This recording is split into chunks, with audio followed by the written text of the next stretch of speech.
tardes. Somos la doctora Marzano y... Y la doctora Ecker. Muy bien, estamos acá para compartir este tercer encuentro, que son las etapas posteriores a la declaratoria de herederos. ¿Verdad, doctora? Así es. Acá, porque muchos a veces piensan que al reconocer, una vez que está la declaratoria y que se reconocen los herederos, ahí finaliza todo y ya pueden disponer de los bienes, pero no es así. Tal cual. En el encuentro anterior vimos esto, cómo se llega a esta declaratoria de herederos presentando la documentación necesaria y demás. Hoy vamos a trabajar una etapa que genera muchísimas dudas en la práctica. ¿Qué sucede después de esta resolución? La idea central es simple. La declaratoria de herederos es muy importante, pero no significa que haya terminado la sucesión. ¿Verdad, doctora? Claro, la declaratoria reconoce quiénes son los herederos del causante, es decir, que el juez va a determinar quiénes tienen derecho a continuar el patrimonio de la persona fallecida, pero esa resolución por sí sola no reparte los bienes, no adjudica una casa a una persona, no libera automáticamente fondos de una cuenta. Para eso hay que avanzar con los pasos posteriores. Muy bien. Entonces, ¿están listos? La pregunta sería, ya tengo la declaratoria de herederos. ¿Qué sigue? Bien, Entonces, ¿qué sigue? lo primero que debemos explicar es que saber que la declaratoria, como dijimos antes, no dice qué bien recibe cada heredero, sino Muy quién bien. hereda.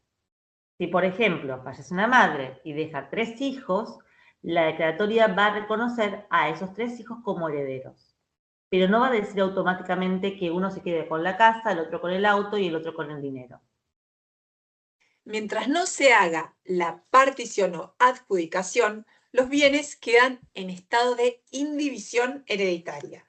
Esto significa que todos los herederos tienen derecho sobre la herencia, pero todavía no está definido qué le corresponde concretamente a cada heredero. En términos simples, son herederos, pero aún el patrimonio no está repartido. Así es. Por eso es importante evitar esa confusión tan frecuente.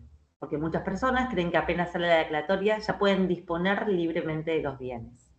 Y en realidad la declaratoria abre la puerta para poder avanzar, pero después hay que ordenar la documentación, denunciar los bienes, calcular valores, pagar gastos, acordar particiones y finalmente inscribir o vender. Muy bien, doctora. Entonces, armamos este mapa de la herencia, ¿verdad? Esto Así es es. súper importante. Entonces, ¿cómo es lo de denunciar el bien? ¿Qué pasa? ¿Qué diferencia hay? ¿Cómo se arma este mapa? Bueno, primero hay que identificar qué bienes integran la sucesión, ¿sí? O como se dice en la jerga judicial, la masa hereditaria, el acervo hereditario. Esta etapa va a conocer, se le conoce como la práctica como la denuncia de los bienes. Vamos a informar en el expediente cuáles son los bienes que tiene el causante y, o sea, ya sea inmuebles, automotores, cuentas bancarias, Ahí los plazos fijos, tiene. acciones, cuotas, sociales, embarcaciones o cualquier otro activo que corresponda, pero también hay que revisar las deudas. ¿No es así? Muy importante. Ahí tenemos el signo de, por favor, presten atención. No es todo activo, sino también pasivo, ¿sí? Después de la declaratoria de herederos, que dice el juez que nombra quiénes van a ser los herederos, hay que armar el mapa completo de la herencia, ¿ven? Ahí tienen el mapa, como lo ven en la diapositiva. ¿Qué bienes hay? ¿Cuánto valen? ¿Dónde están? Si tienen deudas y qué se quiere hacer con ellos. ¿Y qué pasa después de esto, doctora? Bueno, después que revisamos todos los activos, ¿sí? Que armamos el mapa, hay que armar el inventario, saber qué hay y cuánto vale cada uno de los bienes. ¿Sí? ¿Y Hay que por qué hacer es el tan inventario. importante? Muy bien. Exacto, es un listado ordenado de los bienes que integran la masa hereditaria y determinar el valor de cada uno. Esto va a Claro, permitir determinar, ¿cómo? claro que esto permite, ¿qué permite esto?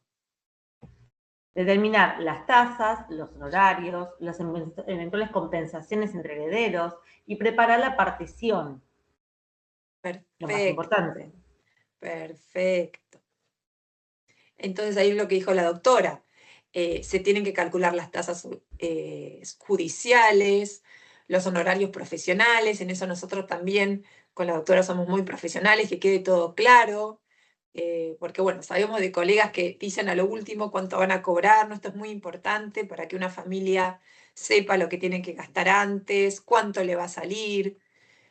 Por eso a veces vienen, o no, clientes de que después de 20 años quieren hacer la sucesión, ¿no? Porque juntaron ese dinero para pagarle al escribano y demás. No es que digamos, implica esto un gasto, ¿no, doctora? Y nosotras queremos que esto quede bien claro. Exacto. Y también hay una diferencia en lo que se pide quizás en Capital Federal que lo que se pide en provincia, Buenos Aires. Hay informes que en Capital quizás no los piden Muy en cuanto a bien. bienes. Por ejemplo, ¿Cómo? la figura del agrimensor, ¿no? Que utilizamos Exacto, mucho ahí en está. provincia de Buenos Aires, pero en Cava, en Ciudad de Buenos Aires, no se exige este agrimensor, que es otro gasto, y no es un gasto menor. Exacto. Y también otro tema más, a veces, Mm, obviamente uno no va a decidir dónde inscribir o dónde no inscribir. Obviamente, mm, como dijimos en el encuentro anterior, eso va a depender de dónde fallece el causante, ¿sí? tal cual. El de último domicilio. Entonces, Mm, nosotros, a pesar de, o sea, una vez que se inicia la sesión, obviamente todo se va a tener que presentar en ese lugar, ya sea Capital Federal, ya sea Provincia de Buenos Aires, en estos casos, o en otras provincias también.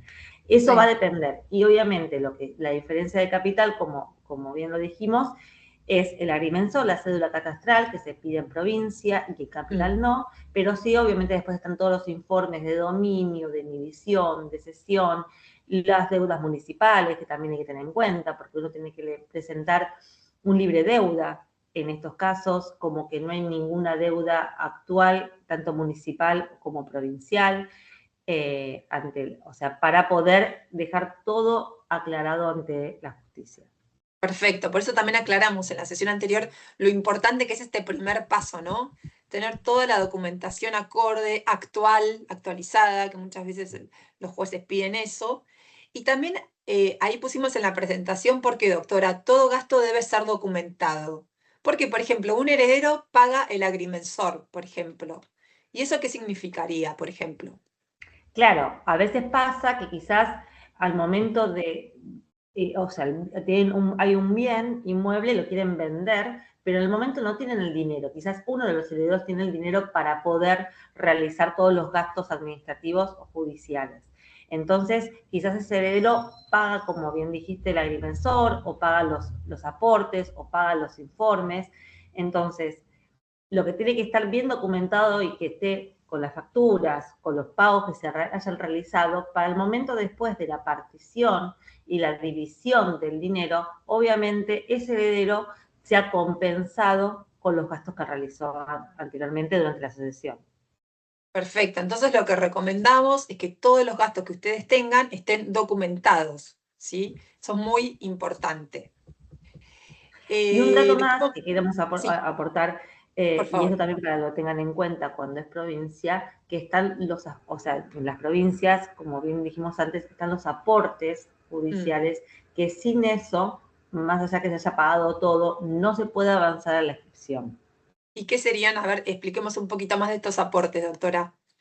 Bien, de acuerdo a la ley de honorarios, lo que dice la ley es que en lo que es provincia hay que pagarle a la caja provincial de previsional de abogados y esos aportes deben ser cubiertos por una parte por el heredero.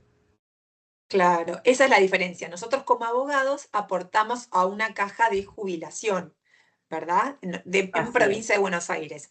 En Ciudad de Buenos Aires, los abogados aportan al ANSES. Nosotros, en provincia de Buenos Aires, aportamos a una caja de abogados, a la caja de abogados de la provincia de Buenos Aires.